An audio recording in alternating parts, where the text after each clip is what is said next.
ख़वातीन का आलमी दिन, इस दिन को क्यों मनाया जाता है और इस दिन की तारीख क्या है।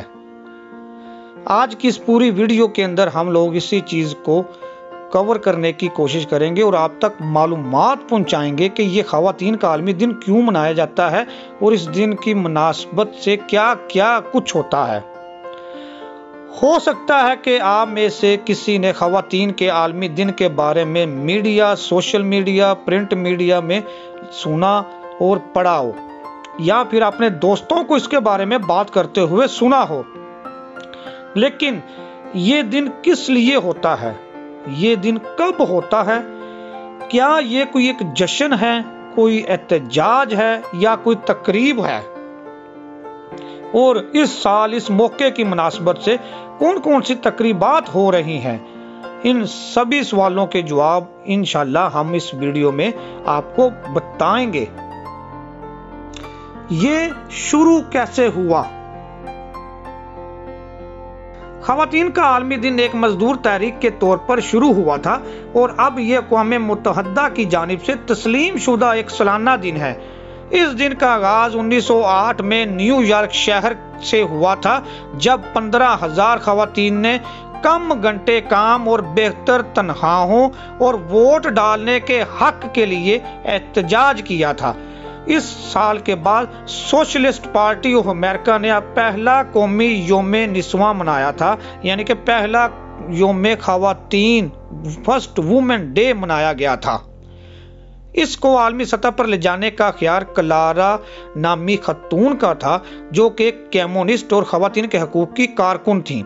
उन्होंने 1910 में कोपनहेगन में इंटरनेशनल कांग्रेस ऑफ वुमेन में ये ख्याल पेश किया था। वहाँ उस कॉन्फ्रेंस के अंदर 17 ममालिक में से 100 ख़वातीन मौजूद थीं और उन्होंने मुत्तफ़क़ा तौर पर इसकी एक करारदाद मंजूर की थी।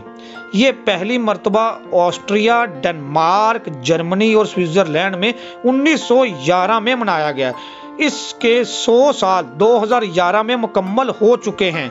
सन 1975 में इसे सरकारी तौर पर तस्लीम कर लिया गया था, जब अक़वाम मुत्तहिदा ने इसे मनाना शुरू कर दिया था।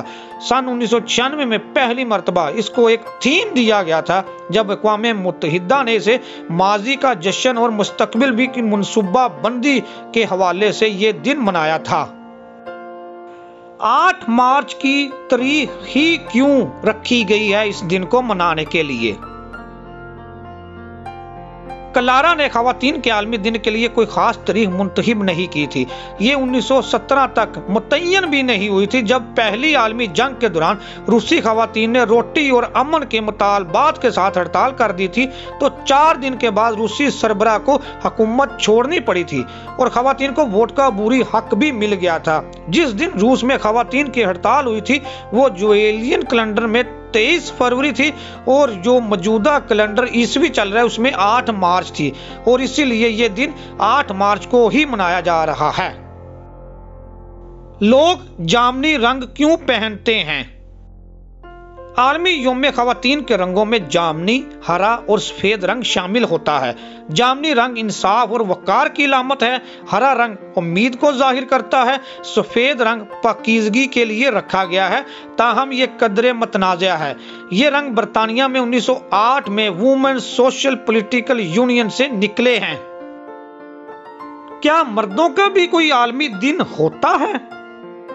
जी हाँ, 19 नवंबर को मर्दों का आलमी दिन होता है, मगर ये 1990 की दहाई में शुरू हुआ था और अक़वाम मुत्तहिदा की जानिब से तस्लीम शुदा नहीं है, मगर बरतानिया समेत 80 से ज़ायद ममालिक में लोग इसे मनाते हैं।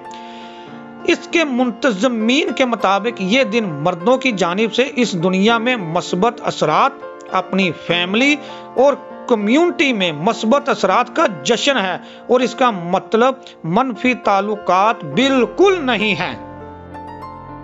दुनिया भर में ख़वातीन का आलमी दिन कैसे मनाया जाता है।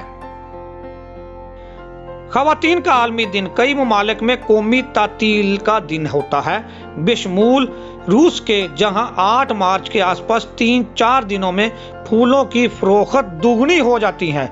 चीन में हुकूमत की जानिब से ख़वातीन को आधे दिन की छुट्टी दी जाती है, मगर बहुत सी कंपनियां ये छुट्टी अपने मुलाजमों को नहीं देती हैं। اٹلی میں اس دن بلوزمز پھول دیے جاتے ہیں۔ اس روایت کا آغاز کیسے ہوا یہ تو کسی کو معلوم نہیں، مگر کہا جاتا ہے کہ یہ روم میں دوسری جنگ عظیم کے بعد شروع ہوا۔ امریکہ میں مارچ کا مہینہ تاریخ نسواں کے مہینے کے طور پر منایا جاتا ہے، یعنی کہ امریکہ میں یہ مہینہ وومنز منتھ کے طور پر منایا جاتا ہے۔ اس حوالے سے ایک صدارتی اعلان بھی کیا جاتا ہے جس میں سال بھر کی خواتین کی کامیابیوں کو اعزاز دیا جاتا ہے۔ اس سال خواتین کے عالمی دن کا عنوان کیا ہے؟ اقوام متحدہ نے 2022 کے لیے اس دن کا عنوان رکھا ہے ایک پائیدار کل کے لیے صنفی مساوات۔ اس سال تقریبات میں یہ دیکھا جائے گا کہ خواتین ماحولیاتی تبدیلیوں سے کیسے نمٹ رہی ہیں۔ ہمیں خواتین کے دن کے منانے کی ضرورت کیوں ہے؟